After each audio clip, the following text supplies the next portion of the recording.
Ok, então vamos lá. Então, pessoal, vamos começar a nossa aula. Nossa aula hoje é uma aula sobre leites, tá certo? A gente vai fazer dois experimentos, né? Dois trabalhos com leite, trabalhando sempre com a ideia da coagulação enzimática, tá certo? E a coagulação ácida, tá? Da caseína. Mas para que a gente comece a falar sobre isso, é importante então que a gente faça uma pequena retomada, tá? Então, olha só, para todo mundo, acho que aqui vai dar certo. Então, pessoal, lembrando, fazendo um pequeno resgate daquilo que a gente já conversou, daquilo que a gente já falou um pouquinho. Vocês lembram que o leite é um excelente exemplo de emulsão. Vocês lembram disso? O professor falou sobre isso, né? O que é emulsão? É quando eu consigo, numa mesma etapa, juntar água e óleo, que são teoricamente immiscíveis, certo?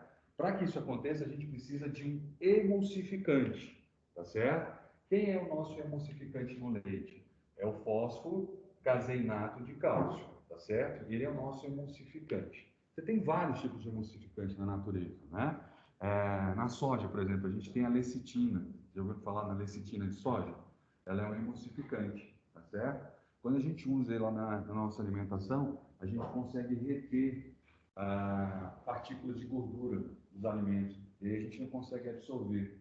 Elas ficam realmente retidas ali na lecitina de soja, certo? E outros exemplos, a gente tem vários. Mas aquele que nos interessa agora é sobre o leite, fósforo caseinato de cálcio, tá? O fósforo caseinato de cálcio, como todo emulsificante, ele tem uma característica, que é a bipolaridade da molécula, ok? Você tem uma molécula bipolo, que a gente chama, né, um dipolo, que é a palavra mais certa. Você tem uma parte polar e uma parte apolar. Tem uma parte positiva e uma parte negativa, certo? Essa parte polar vai então se ligar às moléculas de H2O da solução. Então, toda vez que eu tiver moléculas de água, H2O, livres, quer dizer o quê? É uma molécula de água ligada a outra molécula de água. Tá? Toda vez que eu tiver essas moléculas de água livre, elas vão de alguma forma se ligar à parte polar da nossa molécula. Ok? E a parte apolar vai se ligar ao quê? Aquilo que não se liga à água, que no caso é a gordura. Certo? Então, esse processo permite que a gente olhe, por exemplo, o leite, aqui, ó, esse leite, que chama de barriga mole, que é integral, e a gente não consiga ver uma diferença entre a gordura e a água. Tá certo? Sendo que esse fósforo é dado também pelo fósforo caseinato de cálcio, que é a parte do cálcio. Tá certo? Então, quem dá coloração ao leite? Quem dá essa, vamos dizer assim, característica de emulsão ao leite, tudo isso é o fósforo caseinato de cálcio. Ok? E o fósforo caseinato de cálcio, ele vai ter uma outra característica interessante, que é essa parte aqui da molécula, desse complexo proteico. Tá? Essa parte da molécula, que é a caseína, ela vai ser, então, uma das proteínas mais importantes que a gente tem no leite. Tá? Vocês lembram também que a gente falou de outras duas, né? A albumina e a globulina. Vocês lembram disso? Sempre lembrando que elas são proteínas globulares. O que quer dizer isso? São proteínas enoveladas sobre elas mesmas, tá? Elas têm, então, uma característica de ter a sua estrutura sobre elas mesmas, né? Enoveladas sobre elas mesmas. E elas, diferentemente da caseína, elas só são desnaturadas pela presença de calor. Então, ou também pela fricção, pela presença, né, de fricção no produto.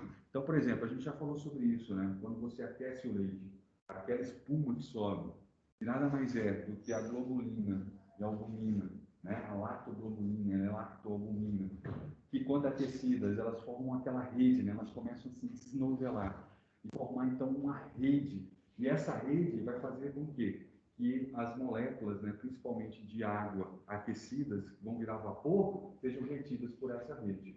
Por isso, quando a gente aquece o leite, é fácil a gente ver aquela espuma subindo, tá certo? Nesse caso, são as duas proteínas globulares, a albumina e a globulina, tá certo? E a caseína, professor? Ela não se altera. ela não vai ser desnaturada por calor. Ela só vai ser desnaturada por duas formas: através da coagulação enzimática ou através da coagulação ácida. Beleza? Tranquilo? Então, todas as outras proteínas presentes no leite vão coagular com temperatura. Se aquecer, elas vão coagular. Coagular, para a gente, é alterar a sua composição estrutural. É alterar a sua composição estrutural. Elas perdem, então, essa característica de novelo, formam redes, como o professor falou. Todo vapor que subir vai ser retido e forma espuma. A mesma coisa também acontece no milkshake, né? Quando você bota o leite na vitamina. Quando você bota o leite no liquidificador e funciona no liquidificador, o que você tem? Você aera essas proteínas. Essas proteínas aumentam de tamanho pela fricção. E aí você tem a repressão do ar. Certo? Dessa forma a gente consegue também formar. Mas é só o alumínio. A caseína não se altera. Certo? Então a nossa aula de hoje é trabalhar com a ideia da alteração da caseína. Essa proteína que corresponde a 70 a 80% das proteínas presentes no leite. Tá certo? Isso vai depender do tipo de bovino que a gente está falando e também do tipo de processamento do leite. Mas em torno de 70 a 80% do leite é caseína. Tá? De proteínas, no caso, de proteínas é caseína. Vai ter lá 80% de água, o resto soluto. Desse resto soluto, 20%, 70% é caseína. Bom? E aí, professor, como é que nós vamos fazer? Então, nós vamos começar a fazer a nossa primeira atividade prática de hoje. Nós vamos fazer queijo, tá certo? E aí é legal para a gente fazer em casa. Dá para a gente fazer em casa também, certo? A gente vai ter alguns cuidadinhos que a gente tem que tomar, mas dá para a gente fazer em casa. Como o leite é o mais demorado para a gente fazer, então a gente vai começar pelo leite, tá certo? O professor vai explicando aqui as etapas sobre o leite, sobre o queijo. Então, o professor vai explicando aqui as etapas do queijo, tá certo? E a gente vai começar na primeira etapa.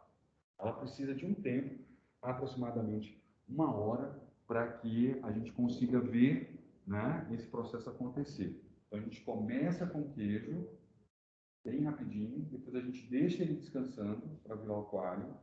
A gente vai fazer outra atividade e a gente volta para o queijo, tá certo? Então, 40 minutos, 1 hora, a gente consegue fazer isso. Então, eu vou explicar primeiro o queijo, depois eu vou explicar o iogurte para vocês, tá bom? Então, uma atrás da outra.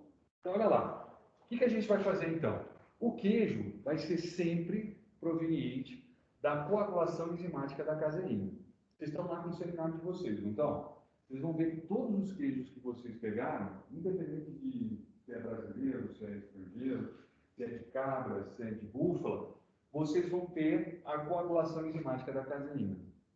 Pode ser por enzima de laboratório, tá? Essa aqui é a quimosina, tá? Que é uma enzima coaguladora da caseína e ela é produzida por uma levedura, o Aspergillus niger, certo? Então, o Aspergillus niger, que é uma levedura, ela vai produzir então essa proteína e ela é então sintetizada e colocada, purificada e colocada aqui nesse vidrinho, ok? É o coagulante mais fácil que a gente vai achar. Mas, dependendo do tipo de queijo que vocês pegaram, você já deve ter visto o seguinte: ah, tem que pegar a baba do bezerro, tem que tirar, matar o animal e pegar então as enzimas do trato gastrointestinal, tem que usar o pingo no dia seguinte, queijo. Então, cada tipo de queijo tem uma receita diferente, tá certo? E essa receita tem que ser seguida para a gente chamar, então, esse queijo com o nome que ele realmente tem, que tem tanto definição geográfica quanto definição de ingredientes, tá certo? Então, por exemplo, eu só posso chamar queijo parmesão um queijo que é feito em Parma, na Itália, com um tipo de vaca específica e com um tipo de coalho específico. Qualquer coisa que seja diferente disso vai ser queijo tipo parmesão, tá certo? Que é o que a gente mais vai ver, né? Então, dito isso, a gente vai utilizar então como base para a coagulação da caseína, fazendo então a coagulação enzimática da caseína para a produção de queijo, esse produto aqui, a quimosina, tá? Mas tem várias outras formas, mas essa é a mais barata, mais fácil da gente achar.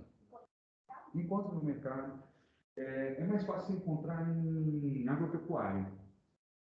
Aquelas que compram ração para cachorro, aquele negócio todo, é muito fácil, você encontra lá, deve ser em torno de 8 a 12 reais. Né? torno de 8 a 12 reais, dá para fazer queijo pra caramba. A gente usa em torno de 7 a 9 ml por cada 10 litros. Dá para fazer bastante coisa com esse vidrinho. Beleza?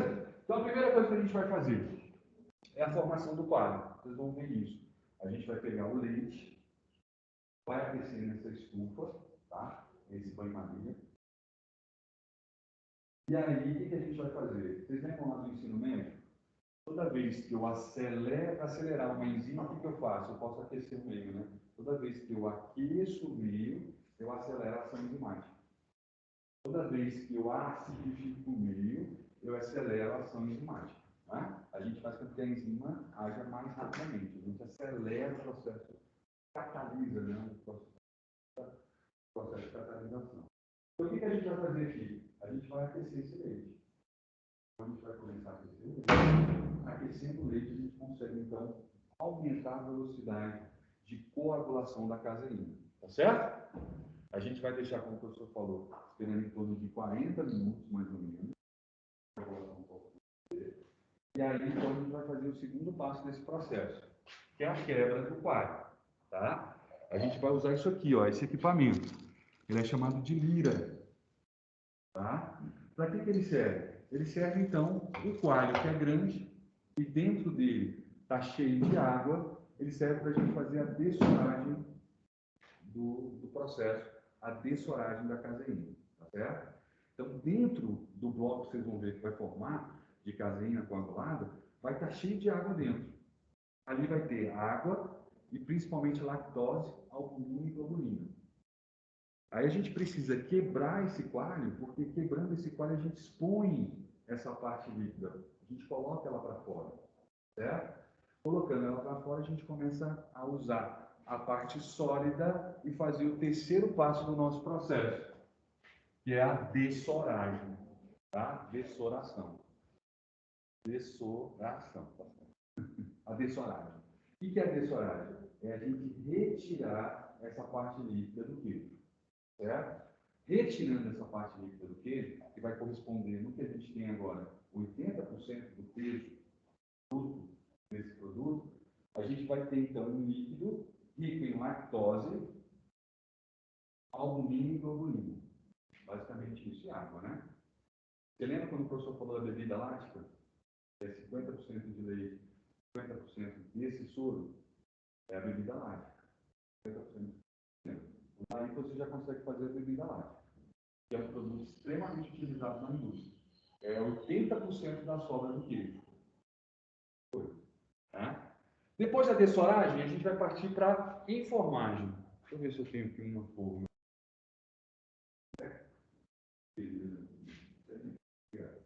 A gente então vai fazer a informagem.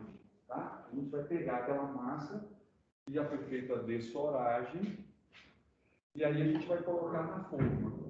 Tá? Se a gente encher esse produto até o final, você tem uma forma de 500 gramas. Okay? Então, teoricamente, para a gente fazer um queijo de 1 kg, a gente vai precisar de torno de 7 a 10 litros de leite para fazer um queijo de 1 kg. Tá? Então, por isso que o queijo é caro. Né? A gente tem torno de 7 a 10 litros. A gente tem 1 kg de queijo. Tá? Mas, aqui a gente vai fazer, como a nossa forma é menor, a gente vai fazer menor. A gente vai fazer 3 litros, vai dar um queijo aproximadamente de 150 a 200 gramas. Vai ficar desse tamanhozinho assim, ó. Depois eu vou mostrar. Semana que vem eu mostro para vocês em sala de aula. Assim, o protocolo da universidade, a gente não pode experimentar. Mas eu quero que você dê uma olhada no cheiro, tá certo? Então, o queijo que vocês fizerem, vocês vão ver lá na nossa sala de aula. E vai ficar desse tamanhozinho assim, ó. Não tem sempre 200 gramas, só porque é para a gente não desperdiçar material, tá bom? O pessoal da segunda turma faz também dele e vai dar tudo certo. Então, nessa fase da informagem, a gente vai aumentar o processo de dessoragem. Através do quê? Dessa estrutura aqui. Tá certo? Isso daqui vai ser o seguinte. Esse peso aqui, em torno de 5 kg, mais ou menos. Tá? E aí a gente vai, então, colocar esse peso sobre a massa. E vai ficar em torno de 2 dias, 1 dia menos, promovendo a dessoragem dele. Tá? terminar esse processo, durante o primeiro dia, até 7 dias após a produção do queijo, então, começando hoje, até 7 dias, o que nós vamos ter é o que a gente chama de queijo, o pessoal chama Minas, né? Frescal. Então, de hoje até 7 dias, a gente vai chamar esse queijo de queijo frescal ou queijo Minas Frescal, tá certo? Porque ele ainda vai ter muito líquido, ele ainda vai desforar mesmo depois de sair aqui do nosso toquezinho, da nossa prensa, certo? Ele ainda vai desforar um pouquinho. Isso a gente chama de frescal. Do 7º ao 20º, do 8º dia ao 20º dia, aí a gente chama já esse queijo de queijo 15 dias. 15 dias, a gente chama ele de queijo padrão. É normalmente o tipo de queijo que a gente compra no supermercado, certo? É um queijo que tem maior durabilidade. Você vê, o frescal dura em torno de 7 dias. Esse queijo ele pode durar em mais do que 15 dias por aí, em torno de 15 dias, tá? A gente chama de queijo padrão, de queijo Minas padrão. Passou aqui em torno de 16 ou até mesmo 20 dias, aí a gente já está falando de um outro tipo de queijo. A gente está falando do queijo meia cura. Então, após de 20 dias, o queijo guardado sob determinada temperatura de refrigeração e com umidade baixa, certo? A gente já pode chamar esse queijo de meia cura. E acima de 40 dias, a gente chama esse queijo de queijo curado.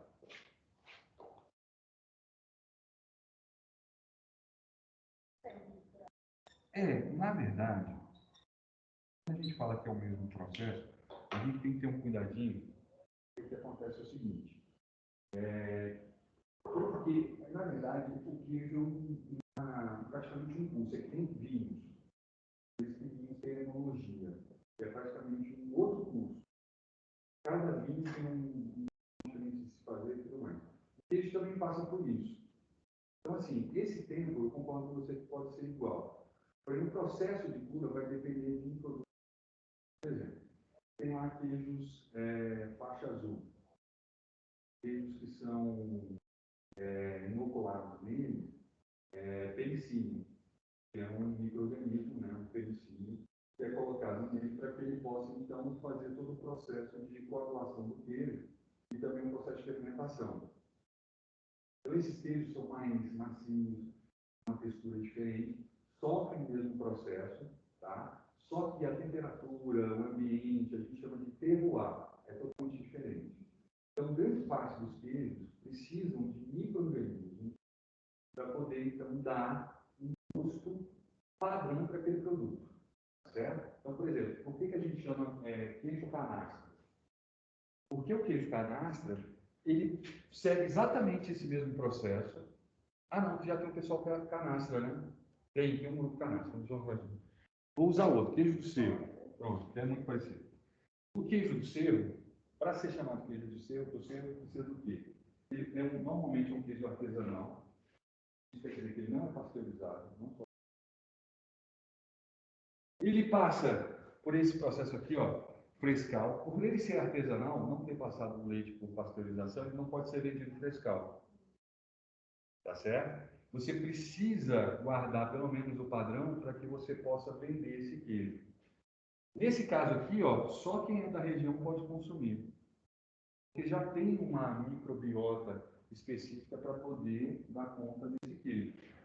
Certo? Mas, quem não é de lá, aí vai conseguir consumir só a partir daqui. E aí, precisa esse queijo estar em condições, que são condições únicas, da região do Cerro de Minas Gerais, que é uma região alta, que é muito úmida, porque tem muita cachoeira e tudo mais, e tem muitas leveduras e bactérias que são específicas daquela região. E aí, nesse caso, a gente chama de terroir. Ele vai sair queijo do cerro, seja ele meia cura, curado ou padrão, dependendo desses micro-organismos que vão fazer naquela região. Entendeu? A mesma coisa acontece fora do país, principalmente na França. os micro-organismos presentes naquela região fazem essa contaminação e promovem, então, esse gosto diferenciado, esse sabor diferenciado, essa consistência diferenciada. Certo? Falando do queijo Minas Frescal, é aquele mais básico. Mas os queijos que vocês estão trabalhando, vocês vão ver que tem vários processos, né? Por exemplo, o mussarela, ele precisa ser aquecido, tá? Queijo cozido, para que ele possa, depois de tudo isso que a gente fez aqui, você fazer o que a gente chama de filetagem, que é você filetar o queijo, é você puxar esse queijo, vai ficar bem puxento, volta, puxa, volta. Para quê? Unicamente na hora que você aquecer o queijo, fez ele derreter com o queijo Minas, ele tem aquela elasticidade. Veja que são queijos diferentes. O queijo Minas Frescal, quando ele é aquecido, ele derrete, né? Ele vira uma bola de caseína derretida. O queijo mussarela, ele não acontece isso. Ele derrete, mas se você puxar, o push dele, vamos dizer assim, é maior. A elasticidade do queijo é trabalhada de forma mais intensa. Então, cada queijo tem uma forma diferente. O queijo parmesão, ele só é produzido através do queijo curado, para ser ralado. Então, cada tipo de queijo tem uma característica diferente, tá certo? O que nós vamos fazer agora é fazer o queijo mais simples que existe, que aqui no Brasil a gente chama de queijo Minas Frescal. Identificação que Minas foi o local que começou a produzir o queijo que vem de Portugal, então chamado de queijo Minas. E a gente vai fazer então esse processo semana que vem, ele vai estar pronto para a gente poder dar uma olhada no queijo que você quiser. Tá certo? Então é dessa forma que a gente vai começar através da formação do quadro. Para fazer a formação do quadro, a gente precisa então pegar o leite, dar uma lavada no leite de saquinho, né, para tirar o qualquer tipo de carne. A gente vai pegar 3 litros e vai colocar aqui, ó, uma dessas uvas, tá certo? Já estão pré-limitadas. E aí a gente vai então colocar o coalho e vai esperar acontecer então a coagulação da caseína. Vamos lá? Tranquilo? Vamos vir para cá, pessoal. Vamos todo mundo para cá.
Mais dorsal.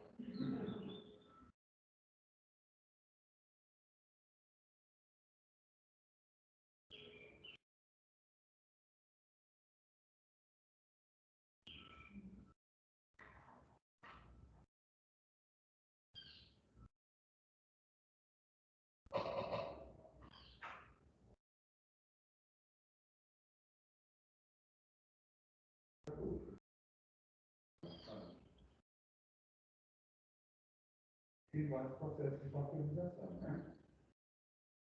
A pasteuriza, que é aquela feita com pastel, né? E pastel pegar água, pegar o leite, aquecido até 60 graus. Durante meia hora, nós vimos na aula de ontem, é acima de 60 graus. A gente minutos, né? Esses 30 minutos, eliminado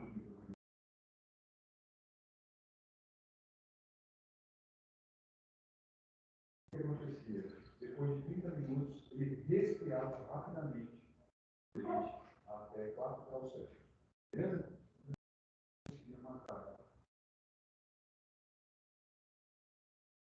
Bem, o que acontece? Fica 30 minutos esperando o resultado, né? Aí você consegue você pegar o leite, aquecer o leite até os 4 segundos, 15 segundos, e aí depois você resfria ele rapidamente a 4 graus Celsius. Certo? Dessa forma a gente consegue fazer a pasteurização. A pasteurização rápida, ó, é feita para iogurte, é feito também para esse tipo de leite aqui. Certo? Mas existe uma pasteurização diferenciada, até mais moderna. É a ultra rápida, ultra rápida. Certo? Você pega o leite, desce a 150 graus Celsius. 2 a 3 segundos, depois resfria a 4 graus Celsius.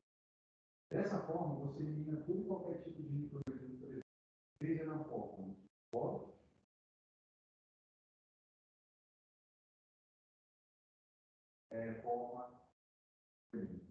E aí você faz o que a gente chama de esterilização do leite. Você esteriliza o leite.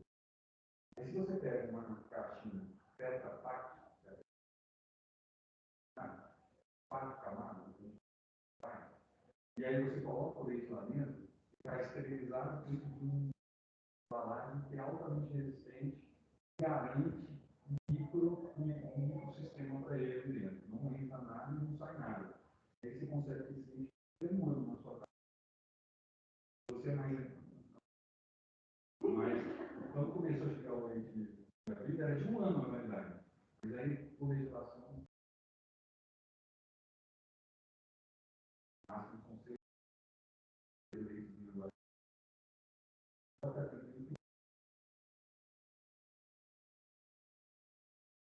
Por quê? Porque a tecnologia da caixa permite isso. E a tecnologia de pasteurização também permite esse processo. Tem um produto esterilizado lá dentro. Mas o que acontece? Nada é perfeito, né? Nesse processo de aquecimento a 150 graus e resfrio a 2, 3 depois, o que acontece? Você tem aquele fosfocaseinato digital, essa molécula de ferro, certo? Ela se degrada. E aí, sabe o que acontece? O leite de emulsão deixa de ser uma emulsão. Ela quebra. Quando você olha esse leite após esse processo de pasteurização, você consegue ver duas etapas: a água e a parte sólida. O que você faz? Se você mexer na certo, não. Você cai novamente. Você tem que colocar fósforo para engolir o produto. Você mexe esse produto e volta a ser leite. Certo? Quem está acostumado a tomar leite natural, vamos dizer assim. Quando toma leite de caixinha, você parece que é o leite de caixinha aguado. É alteração. Não é verdade.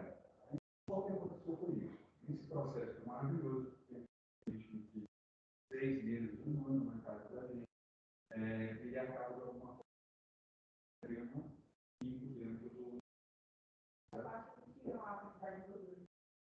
Eles se unem. Se unem por quê? Porque quando ele passa pelo normalmente 6, 7%, quando ele passa pela utilização, aí você consegue. Aí fica só para isso.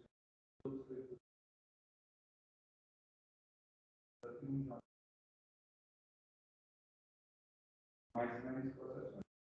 Eu posso ficar de novo e a gente volta a ceder. Certo? Esse é um problema que a gente tem. E outro problema que a gente tem, se você pegar aquele leite de caixinha, fazer exatamente o que você vai ver, leite de caixinha, ele não forma aqui, tá? Devido a esse processo do fosfato total.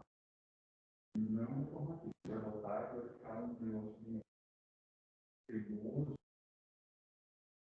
certo? Só forma aqui e fica a segurança parte, certo? Por isso que a gente tem que usar isso aqui. Barriga mole, né? Certo? Então, olha só. Ele diz aqui para a gente o seguinte: Para cada 10 litros de leite, a gente tem 7 a 9 litros. A gente está usando 3. Então, dá para a gente fazer aqui uma continha, né? Uma regra de 3 básicas e 5. A gente precisa colocar um. Só que a gente está numa sala de aula. E a gente não tem tempo, principalmente nessa sala de aula, onde nós vai ter tempo para poder ver esse processo acontecer, tá certo? Então, o que o professor vai fazer? Eu vou aumentar a quantidade de livros para acelerar esse processo. É 40 minutos vai acontecer, certo? Então, o que eu vou fazer? Eu vou colocar a quantidade que a gente usaria para 10 livros, certo?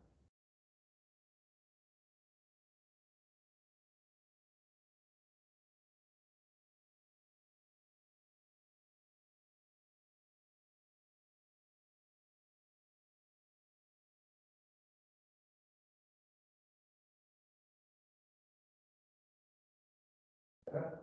E aí, professor, o que vai dar? O excesso de proteína fazer esse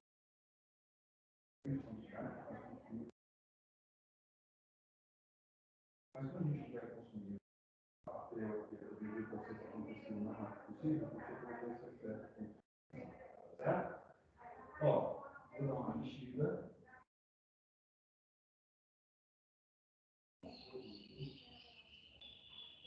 E aí, a gente vai ver se vai ou não.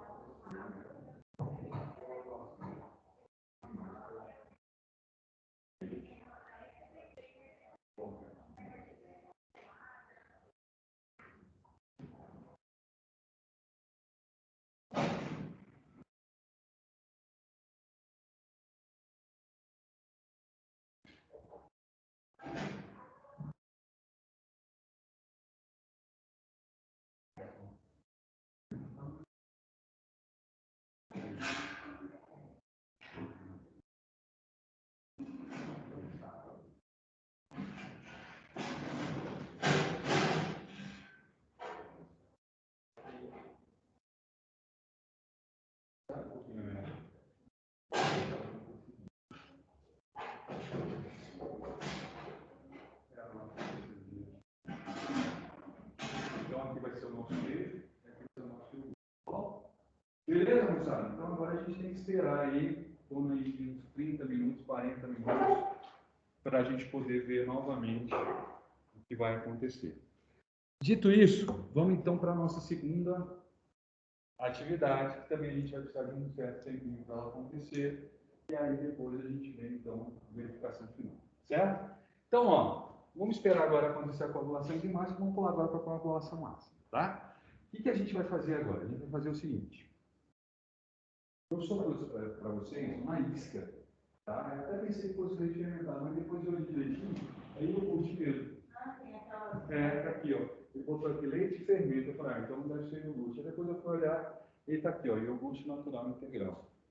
Então o que acontece? Se ele é iogurte, eu só tenho uma certeza aqui, duas certezas. E dentro daqui, o meu fermento é Streptococcus thermophilus e ou Lactobacillus vulgaris, tá? Então, para eu chamar isso aqui de iogurte, não tem outra forma. Só tem uma forma disso acontecer. Na verdade, tem duas formas disso acontecer. Ou eu pego e boto só Streptococcus thermophilus, ou eu pego e boto só Lactobacillus bulgaricus, ou faço uma mescla dos dois. Na verdade, são três, né? Então, eu posso botar só um, só o outro, ou os dois juntos. Dessa forma, eu tenho o que eu chamo de iogurte. Tá certo? E pode ser com qualquer tipo de leite. Vocês vão ver também, por exemplo, iogurte grego. É feito com leite de cabra, mas tem os dois. Você tem vários tipos de iogurte, né? Tem o iogurte, por exemplo, árabe, que também é chamado de iogurte, e é feito também com leite de cabra ou ovelha, agora não lembro mais que era leite de ovelha. Também é chamado de iogurte. Por quê? Todos eles têm ou um ou outro, os dois juntos. Tá certo? Por isso a gente chama de iogurte. Coalhada. Coalhada também tem um micro-organismo específico. A gente só pode chamar coalhada aquele leite que foi fermentado por lactobacillus acidófilos. É aquele micro-organismos presentes no feto da vaca. Tá? Qualquer outra coisa vai ser chamado de leite fermentado, certo? Qualquer outro micro-organismo a gente vai chamar de leite fermentado. É um leite que passou pelo processo de fermentação, normalmente fermentação láctea, tá certo? E aí você tem, então, a produção de um subproduto do leite, um derivado do leite. E como é que acontece essa fermentação láctea? Nós vamos verificar ela agora, nós vamos testar ela agora aqui no laboratório. O que acontece? O Streptococcus thermophilus, no caso da nossa isca, e o Lactobacillus bulgaricus foram colocados aqui dentro da forma mais simples possível. Isso é chamado de natural.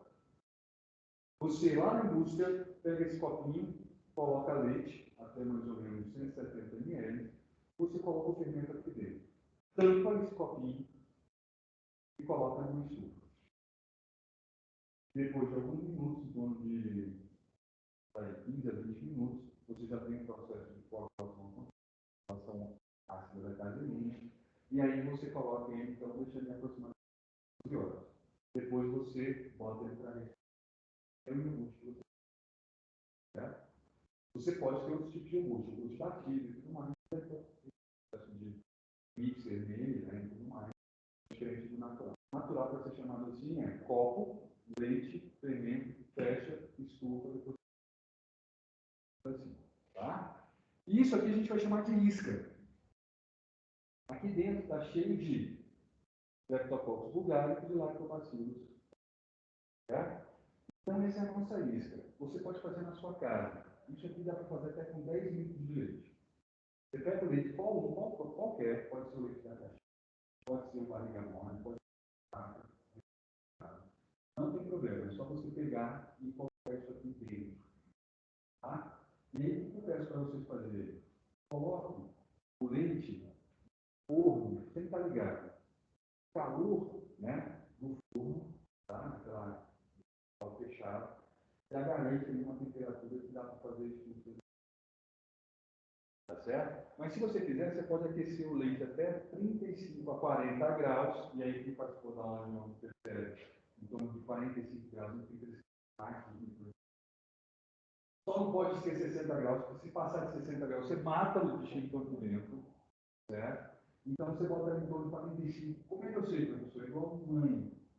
Como é que eu sei que o leite está quente, mas não vai machucar o bebê? A gente coloca nessa parte aqui da mão. Se conseguir aguentar aqui no fogo quente, já está em torno de 50 a 45 graus. Tá? Fez isso? Bota essa isca, até 10 litros de leite ele consegue fazer. Bota essa isca, bota ela lá no forno, no calorzinho 45, ele vai perder, mas não vai perder tanto. Você deixa lá por 12 horas.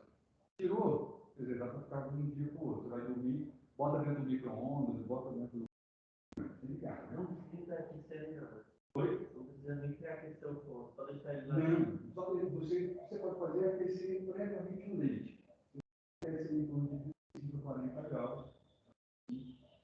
Para você saber se nessa temperatura tem um pouquinho, bota aqui. Se você aguentar tranquilamente, beleza? Bota essa isca.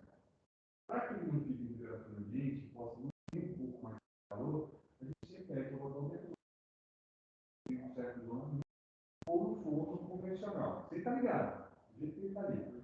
Esse é tipo de uma noite do dia, 12 horas. Nessas 12 horas, o iogurte vai estar. Isso aqui dá para fazer 10 litros. Certo?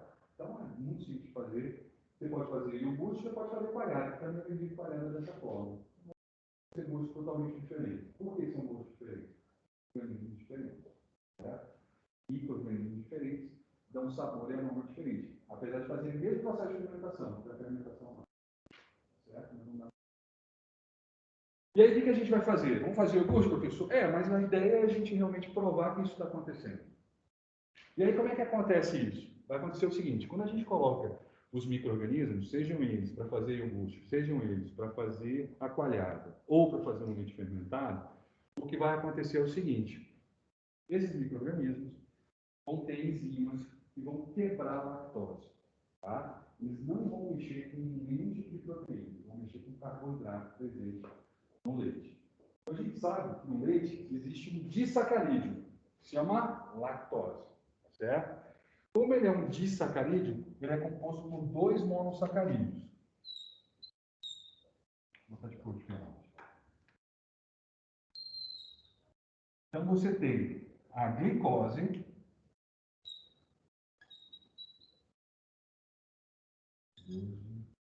não, a glicose C612 H12O6, tá certo? A glicose, que é a molécula mais simples, né? Uma das mais simples. E depois você vai ter um outro monossacarídeo, que é a galactose, certo? A galactose, quando quebrada da lactose, ela se liga ao cálcio e promove a maior absorção do cálcio, tá certo? Então, teoricamente, você vai absorver mais cálcio consumindo iogurte do que consumindo leite, tá? Teoricamente. Por quê? Porque nesse processo de quebra da lactose, esse disacarídeo, que tem a glicose e a galactose como componentes desse disacarídeo, quando existe a quebra, a galactose se liga rapidamente ao cálcio, já que ela é altamente reativa, e aí faz então a melhoria da absorção desse processo, certo? Que é o cálcio.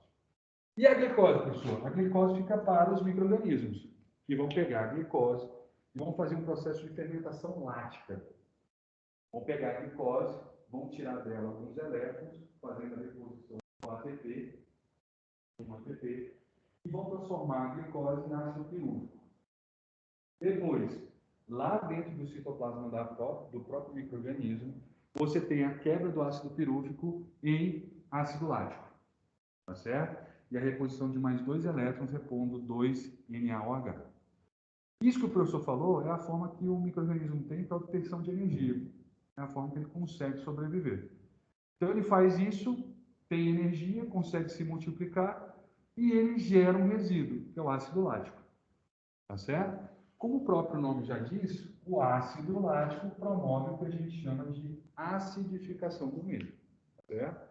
Então o que a gente vai ver agora?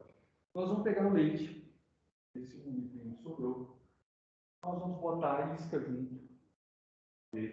Mas antes disso, a gente vai verificar o pH do leite. A gente vai ver em quanto está o pH do leite. Tá? O leite normal, sem nenhum tipo de alteração ou fraude, ele deve estar em torno de 6,7 até 7. Tá? Mas eu digo para vocês que é bem provável que a gente encontre alguma coisa também em torno de 6,5 a 7,2. Tá certo? E torna ele, ou permite ainda, uma certa neutralidade nesse processo. Tá? O pH neutro. Beleza? Então a gente vai pegar esse leite, vai virar ele num desses cartonões, vai tirar uma cota e vai fazer a análise de pH. Se ele estiver ali em torno de 6,5, 6,7 até 7 ou 7,2, beleza, a gente está com um leite tranquilo, né? É um leite com espera de pH do leite. Aí o que a gente vai fazer? A gente vai pegar essa isca e vai jogar no leite. E vai colocar aqui no quentinho. Normalmente 35, 40 graus. A gente sabe que é crescimento lá de micro-organismos. Né? E aí o que a gente vai perceber? Depois de um certo tempo, lá no finalzinho da nossa aula, a gente vai pegar mais uma cota desse leite, agora já iogurte, e vai colocar no pH para a gente ver qual o pH desse produto. Certo? Se ele estiver abaixo de 6,5 até 4,6, a gente pode chamar já de iogurte. Certo? Os micro-organismos, os Streptococcus thermophilus, os lactobacillus bulgaricus, já pegaram a lactose, quebraram ela em duas e já estão utilizando a glicose como forma de obtenção de energia. E o resultado disso, o resíduo disso, é a produção de ácido lático. Tá certo? E a gente consegue identificar isso pela diminuição do pH do leite, ou da diminuição do pH do leite. Beleza? Tranquilo? Vamos testar isso? Vamos fazer então? Então vamos lá. Vou pegar aqui.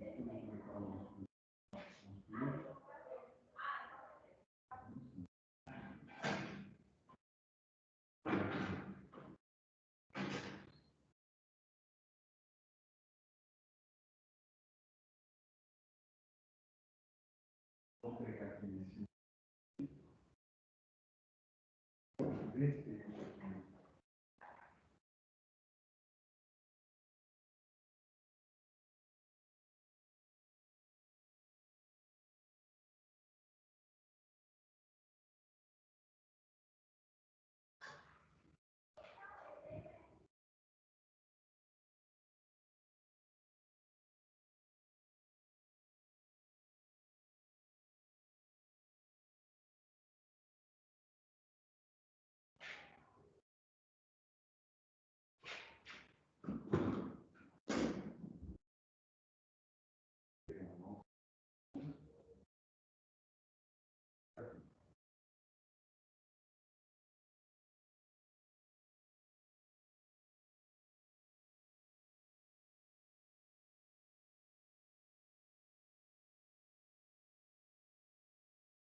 Olha, você pode utilizar até 10 litros. Dá para fazer tranquilamente. Então você pode usar. Você pode utilizar um pouquinho para 1 litro. Se quiser pouco. 2, 3, você pode passar de 10. Porque aí ele perde a capacidade de conseguir fazer com que ele deixar muito mais tempo observação para que o crescimento dele gerasse quantidade suficiente de micro quebrar toda a lactose que você tem. E aí a tendência é estragar o leite que você está durante horas ali. Você pode ver isso aí do produto. Se perder.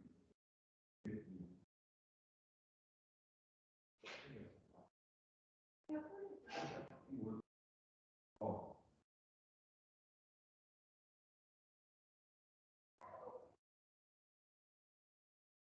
não está ainda assim, mas eu, né?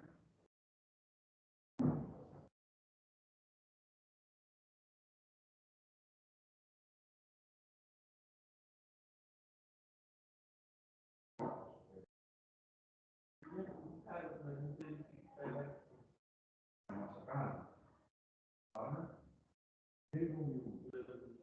para fazer iogurte, é o que a gente falou, né? Você pega o como que é para fazer, ou não para fazer? Não, para ver a acidez do leite.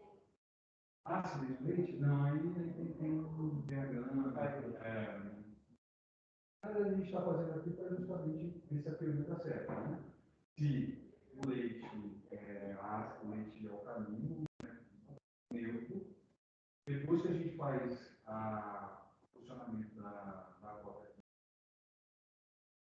e acidificando exatamente para levar a lactose para produzir ácido lático.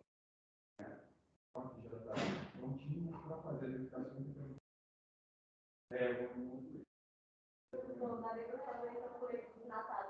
Dá para fazer o leite desnatado.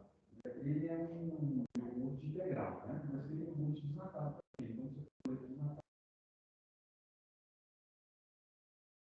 Mais do que 10 é sobremesa.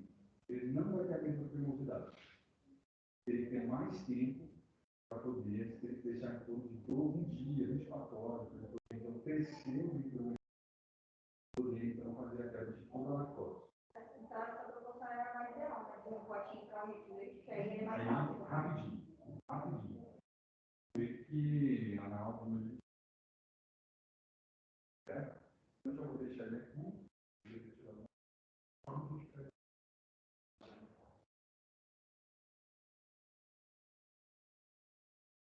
aí,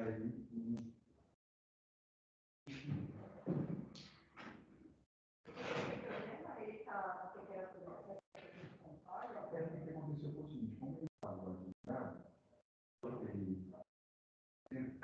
para que a água fique acessível, só para a gente poder agilizar. Mas até como a gente está precisando acelerar o processo, isso é legal. Mas é que eu falei para vocês, pega em casa,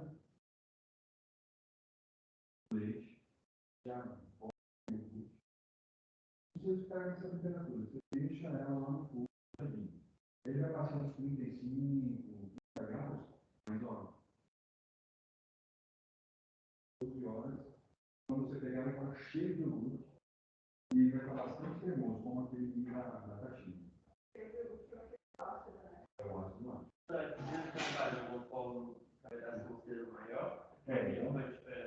Vamos se botar uma aquela vedação que não precisa. Esse processo tem que fazer de 300 de mas vamos falar o nosso tipo de presente ou não é diferente. Então vamos lá, vou fazer a verificação.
Faz a pessoa aqui, fez o teste?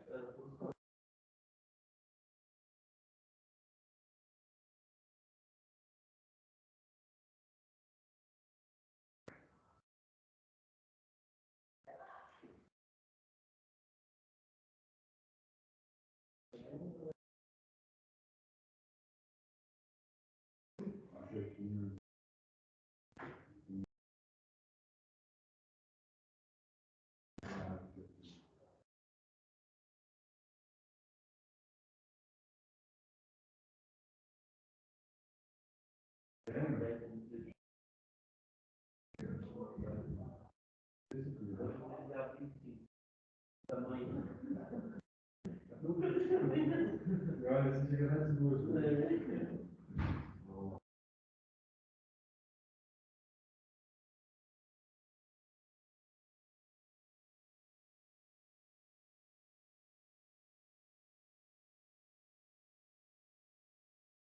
Lembrando, então, tipo de leite, né? Natural, só para a gente ver o pH dele.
Mas é 6,5, né? Vamos botar 6,6, moçada, tranquilo? 6,6, 6,5. Ó, que nem o professor falou, tá vendo? O professor ainda falou, ó, se a gente for na literatura é 6,7, mas vai por mim, 6,5. Então, o que, que a gente fez aqui? A gente conseguiu verificar que o leite in natura está no pH em torno de 6,5 até 7,2. Certo? Certo?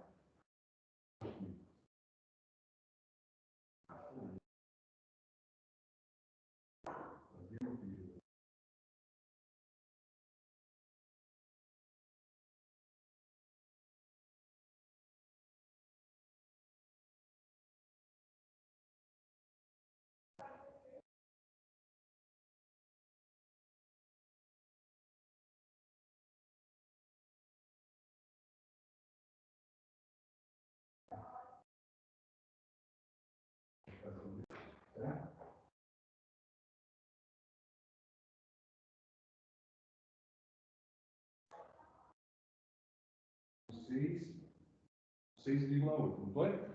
Mais ou menos. Então, ó, vou botar aqui.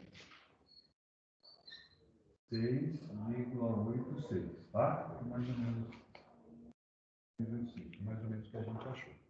Bom, o professor já colocou a isca e a gente colocou aqui em temperatura. Certo? Uma temperatura limpa e depois de fazer a verificação da temperatura. Vamos fazer o queijo agora? Vamos retomar o queijo agora? Então vamos lá. Ainda não deu muito certo não, mas vai ficar legal no final, vocês vão ver. Então a gente fez a formação do coalho, colocamos bastante enzima para ter a formação do coalho, vocês lembram disso. Depois, agora a gente vai fazer a quebra do coalho. A gente vai fazer o início do processo de dessolução. Certo? Então, olha só.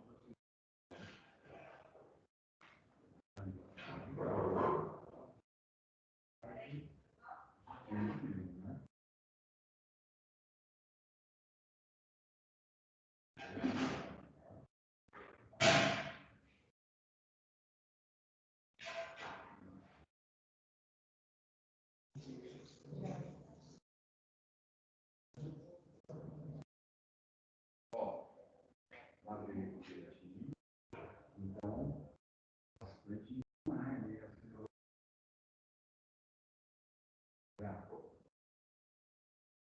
Então, aquilo que nós tínhamos pelo leite, agora a gente tem caseína, que é essa parte sólida, que é completamente, né? E todo o restante é o soro, ó. Eu tenho aqui a água, albumina, globulina e lactose. Aí, se eu pegar isso aqui, pode ver que é diferente de 100 anos de leite. Feito isso, o que a gente vai fazer? Vai começar o processo de quebra do quadro, para a nossa liga. Professor, mas eu não tenho lira em casa. Faca. A faca já resolve. Você pega aqui a faca, né? Vai cortando um pouquinho.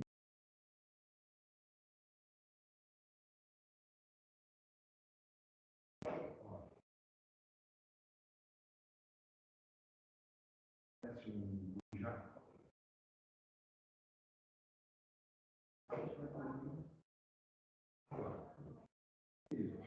Quebra do quadro, faz a liberação do soro. Aquele soro que estava no meio com o óleo de caseína vai sendo pressionado nas nossas.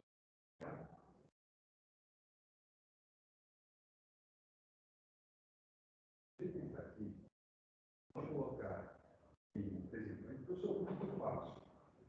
Na casa não tem essa forminha aqui, ó. Né? E como é que eu faço?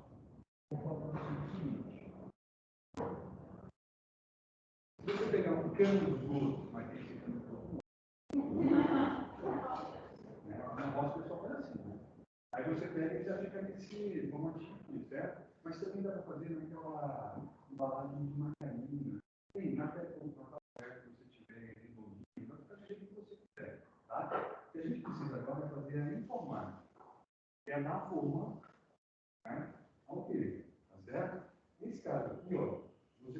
Na mesma agropecuária, que você vai comprar o sim, você consegue comprar isso aqui também, bem baratinho, torno de 10 a 15 reais. Aí você vai comprar por mim, ó. Ela tem esses buraquinhos para ele soro, né? No processo aqui tem foco nela, né? Esse aqui é mais legal ainda porque possui isso aqui, ó. Aí você não perde tanto, porque às vezes sai do soro também caseirinho, né? O que vai acontecer? Conseguir mais sério ainda, eu vou botar dois. Tá bom. Sempre lembrando, como a gente tem, agora ela vai dar mais ou menos um enchente aqui, né? Começar a botar o pó, aí vai caindo, caindo, caindo, tá?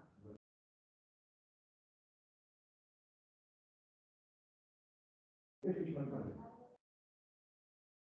Alguém quer fazer?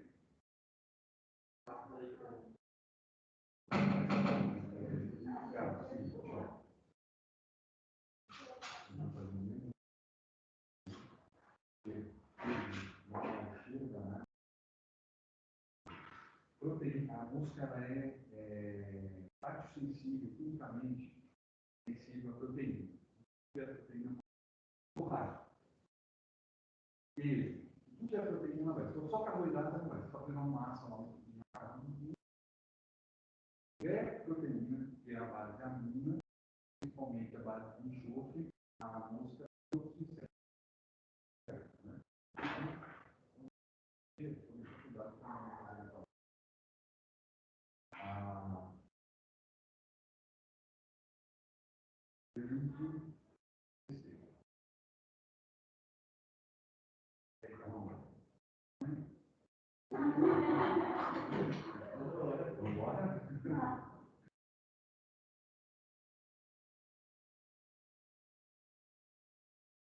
A gente está fazendo, né? Deixa eu ver que a gente já conseguiu parte.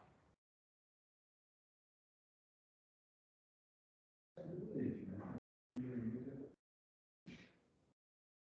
Imagina, de cada litro de ml, um quilo são 8 litros, fazer 16 litros de bebida láctea.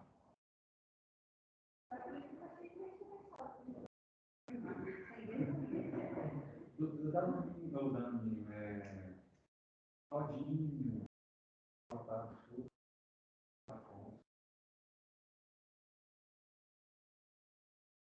só, se a gente tirar aqui mas na aula normal, tá,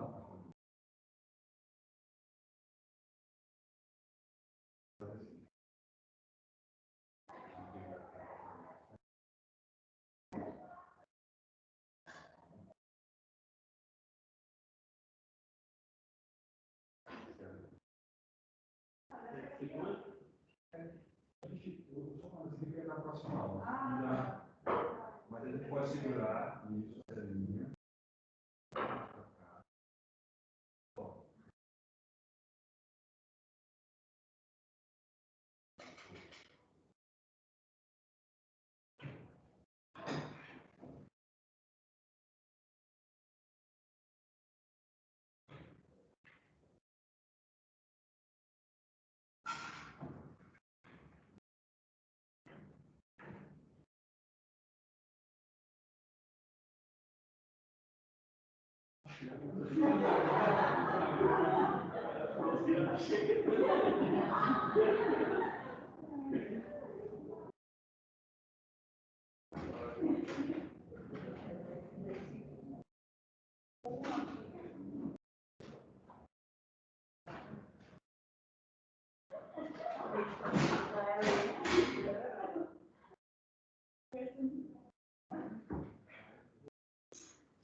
Pode, pode.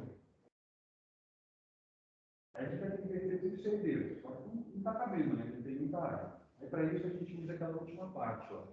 Aí, nesse momento também, eu não quis fazer, já que a gente vai fazer. Então, a gente precisa fazer a salga, tá? Existem duas formas de salga. Para mim, a melhor é salgar agora. Joga o sal aqui, dentro da massa.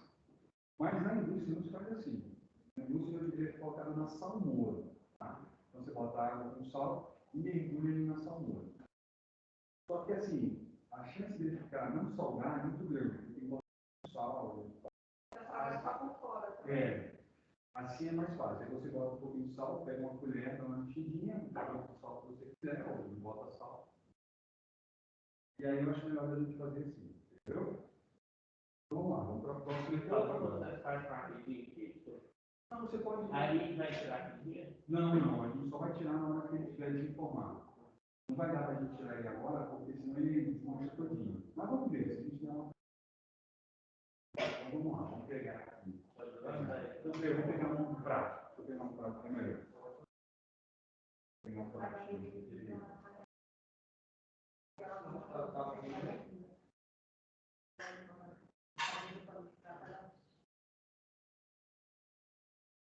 Olha só, pessoal. Tá quase pronto. Então, nós estamos fácil com ele. Isso, pronto, né? Então, ó, vamos ver o seguinte: ele está com uma água ainda, né? Está com cara ainda, né? Você quer ver se está com cara aqui? Olha só. Tem que pegar aqui para eu ver. Só que faz crossfit aí, galera. Eu quero ver. Pega esse. Vou pegar só cientificamente falando. Aí, opa. 2 quilos, 3 quilos, mais ou menos, né?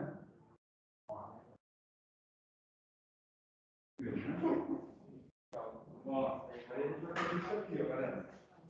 Ainda mais fácil de formar.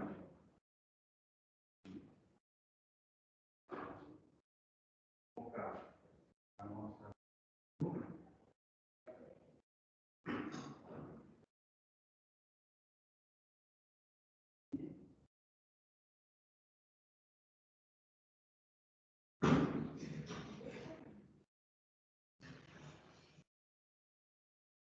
Olha aí.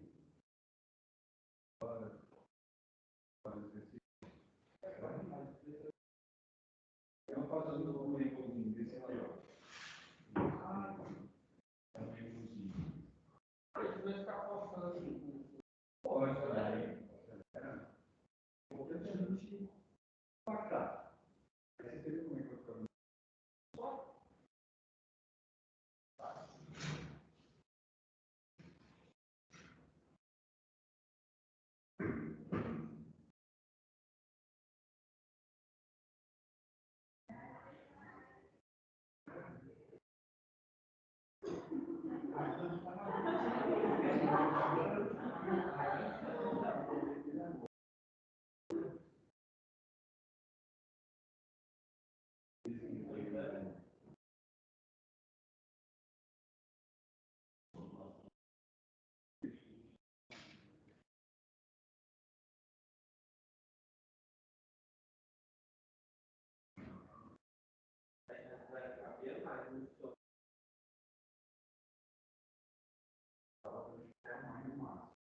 Isso aqui, ó.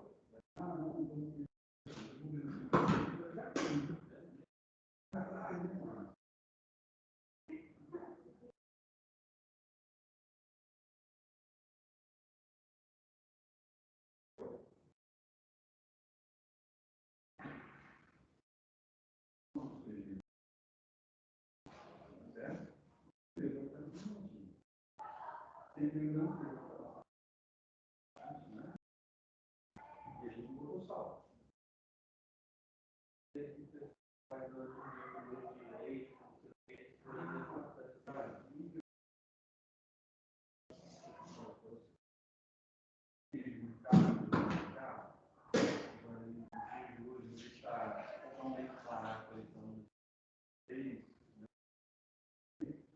Pegando 10 litros, é R$ 30 só.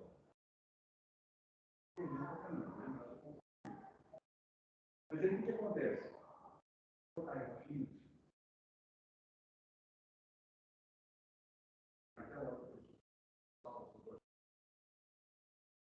você faz esse processo,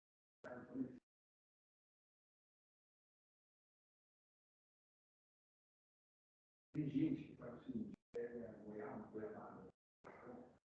e na hora que está amassado, então você faz isso direitinho.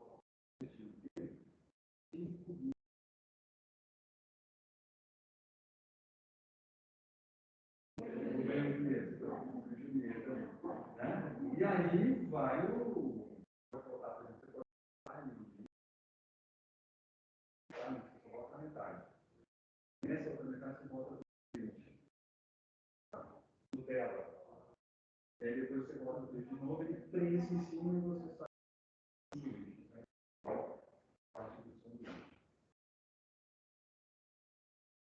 Esse queijo que ele está aqui, ele sai muito baixo do leite. Ele já sai ali por 50 gramas. E aí aquele queijo que a gente come tipo uma ricota. Né? Ele já fica bem bonitinho. Tá. Se você conseguir o leite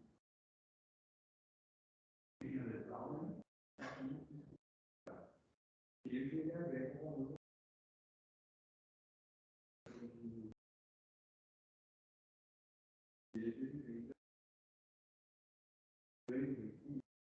esse leite, até 40 gramas.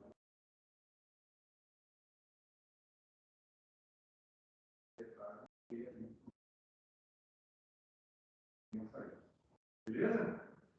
Então, ó, semana que vem, vamos. Aí a gente vai ter que colocar também. Vamos. A gente vai botando mais, pode ser?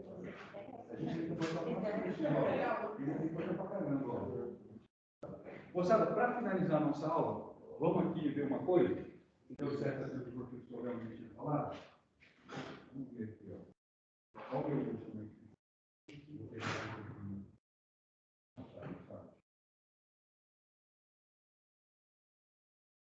Ó, você lembra que o professor falou?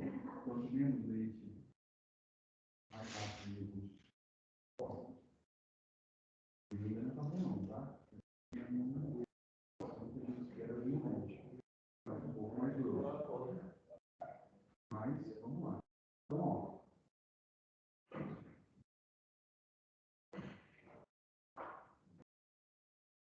ó, vocês lembram que a gente fez a verificação de pH, deu 6,86, né? Mais ou menos. Vamos ver como é que ficou, para a gente ver se realmente o professor falou a verdade. Pegamos, botamos aqui a nossa lista, né? E aí tem que ser abaixo de 6,1.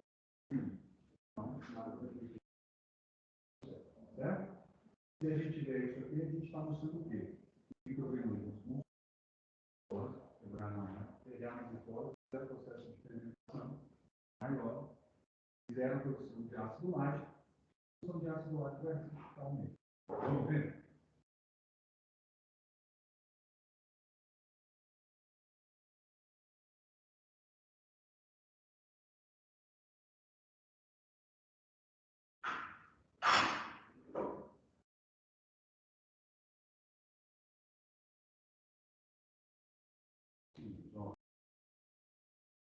Dar uma olhadinha lá e vocês pegam o professor. Quando estabilizar. A temperatura está alta, hein, cara?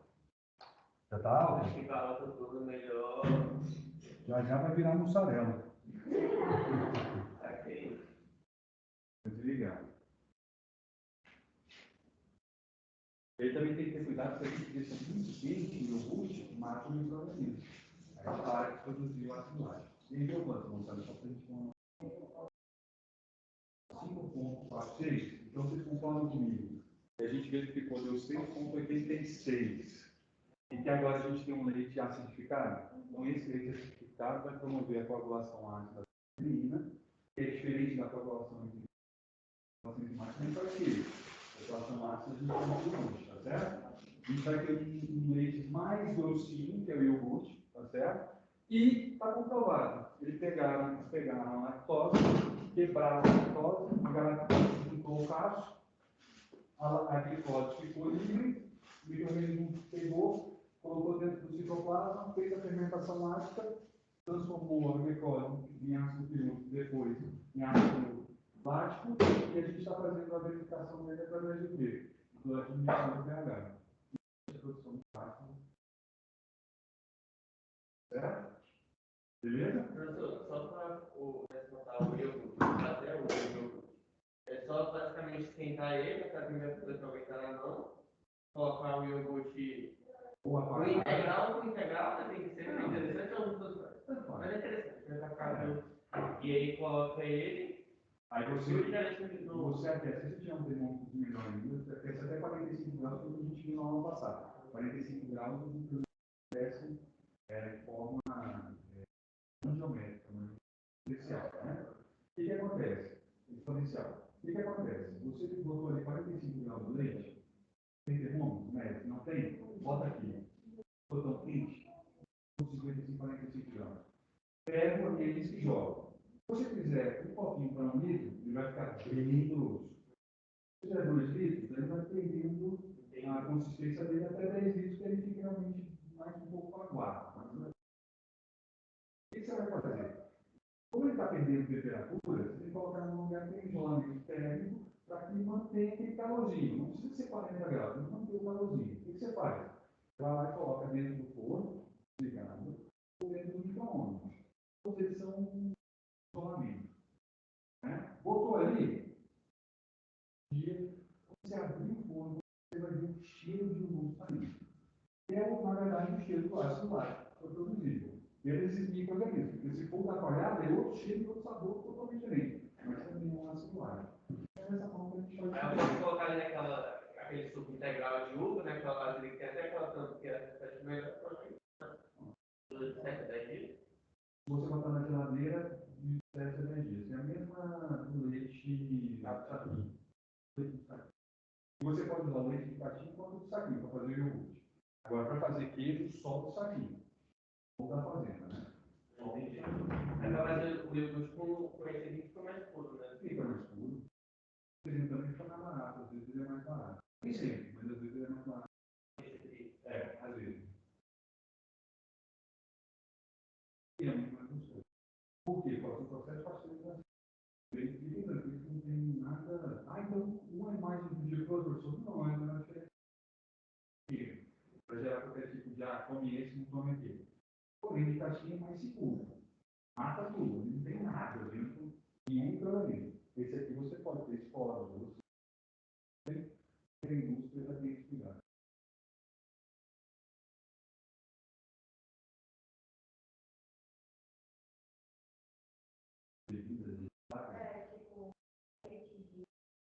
Ah, sim, mas é outra. A gente não pode chamar de leite, né? Que a legislação desde 1960 existe vegetal, AIDS. Antigamente, a gente chamava de leite de soja. Então, até hoje a gente leite de soja e tal. Não pode fazer até extrato de soja. Por quê? Porque leite só é chamado das tetas e saudáveis, não. Fora isso, você tem então esses extratos são chamados de leite, né? Aí cada um tem um jeito.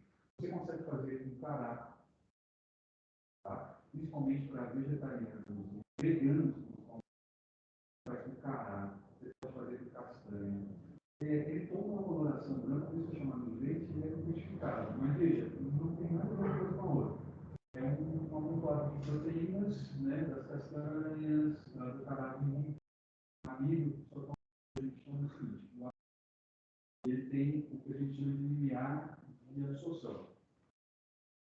O amido da farinha de trigo, assim que você come rapidamente, ele tem um pico de absorção.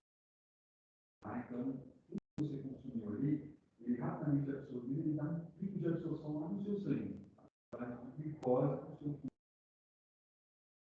Já, por exemplo, o amido da tapioca tem um limiar de absorção menor. Ele tem a mesma quantidade de carboidrato, só que é absorvido de forma mais lenta pelo nosso corpo. Ele não dá pico de glicose no nosso cará. Ou seja, o leite de cará, o leite de tapioca, mas usa carboidratos. Na castanha, Tem um pouquinho de carboidrato, mas também tem bastante proteína e sardinha minerais. Tá, mas veja que para um vegetariano você tem que lembrar para ele que você está fazendo uma mistura, né? E para um vegano nem pensar.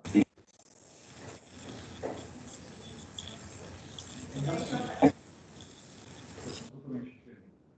Você tem que fazer duas coisas para que esse processo aconteça. Você tem que liquidificar esses produtos. E muitas vezes você vai utilizar o vinagre, o ácido acético, para que você possa então, através de filtros, pode ser toalhas, pode ser filtros, né? Que são fraldas. Aí você vai pegando aquela massa e vai tirando, tirando, aí vai ficar só a massa. Aí você pode utilizar aquela forminha com peso para dar a compactação, mas é totalmente diferente. O que você está falando é você tirar a água e concentrar solutos. O que a gente está falando é coagulação de proteínas, certo? Então, o mesmo passo que você falou, você vai pegar 2, 3 fraldas, botar a massa ali dentro, apertar para sair o líquido e ficar só o carboidrato. Aí você chama de queijo. Não é queijo, né? E aqui é coagulação. Quando a proteína não estava coagulada, né? Se você pegar o leite e botar na fralda, dessa forma aqui, o soluto vai ficando, você concentra o soluto, você informa ele e você prensa em que a gente vocês vão ver na semana que vem. Do tomar e tomar. Vocês têm a turma dele. E a qual tomando de vocês, a gente bota lá. Você vai ver que vai ficar bem bonitinho. Tá certo? É isso, moçada. Obrigado pela atenção de vocês. Façam em casa, fácil. Tenho certeza que vocês têm muita criatividade. E aí vocês vão usando aí o iogurte de R$ 2,50 a R$ 1 que normalmente você compra, você faz 10 litros. Olha, aí ele fala o seguinte, ó. A gente vai passar para você, olha. A cada 10 litros, temos 7 ml.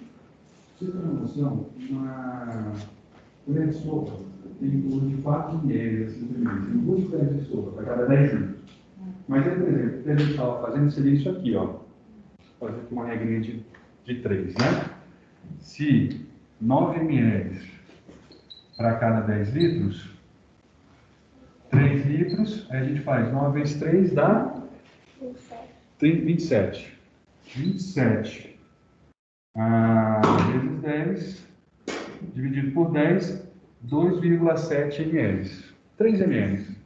Daria mais ou menos uma colher de sobremesa. 3 ml. Aí 3 ml você bota em 3 litros. Então, quase 1 ml para 1 litro. Quase isso, né? 9 para 10, 1 ml para cada litro. Se você fizer 20 litros, 20 ml. 10 litros, 10 ml. 3 litros, 3 ml. Professor, no iogurte é a mesma coisa. Se eu pegar esse pote que você pegou e para fazer um líquido usar só a metade, ele vai ficar mais líquido. Então, se você usar, exatamente, quanto mais iogurte, menos leite, mais grosso. Quanto mais leite, menos iogurte, mais fino ele fica. Aí até 10 litros é um pote daquele. Um pote daquele. Para 11 tem que usar 2. Tem que usar 2. Entendi. Professor, mas deve ser muita coisa. Não Né? tem Para guardar, você só tem 7 dias para consumir, é bom ver você fazer muita Estou coisa. só levar com Oi? E negócio mais. Você vai comprar de 10 a 15 reais. E é onde eu acho também. E esse é onde você acha também. Uma redinha é difícil você achar. Eu não acho que não possibilidade não. Mas só isso aqui com essa parte de cima, é tranquilo. Com 3 reais você acha. E tem o nome específico para vocês, pode ver? Forma para queijo. Forma para queijo. Aí ele vai te dar grande, pequeno, tudo mais. Mas dá para você fazer em casa também, ficar bem legalzinho, no pote de margarina. Aí só furar ele. Fura ele, entendeu? Aí você deixa lá, só tem que demorar um pouco mais também. E não lembro de furar ele. Não pode notar qual é. Não é de jeito nenhum. Furar essa porta ali, mano. Então, às vezes, um queijo. Que diabo que fez esse Foi o professor Marcos que mandou. É assim, o professor Marcos que mandou. Fica assim. O cara tá fazendo 80 reais pra fazer um queijo que eu pago 10 da feira. Ele vai ficar. Baixo. Feliz, né? Vai ficar tossindo assim. Tá bom. Obrigado. Falou, moçada. Obrigado pela atenção de vocês. Até semana que vem. Pessoal, sexta-feira. A gente está combinando, mas eu vou passar para a Suelen tudo bonitinho, ela vai entrar em contato com vocês e a gente vai conversando. Online, pode ser? Sim. Que eu acho que fica bom para todo mundo, beleza? Daquele jeitinho mesmo que a gente fez. Eu acho que já está até liberado lá para vocês, eu já vi se eu entro antes, libero lá para que vocês possam apresentar. E aí a gente faz assim, que eu acho que dá para ficar bem legal. Tá bom, obrigada, professor. E aí, pessoal, tranquilo?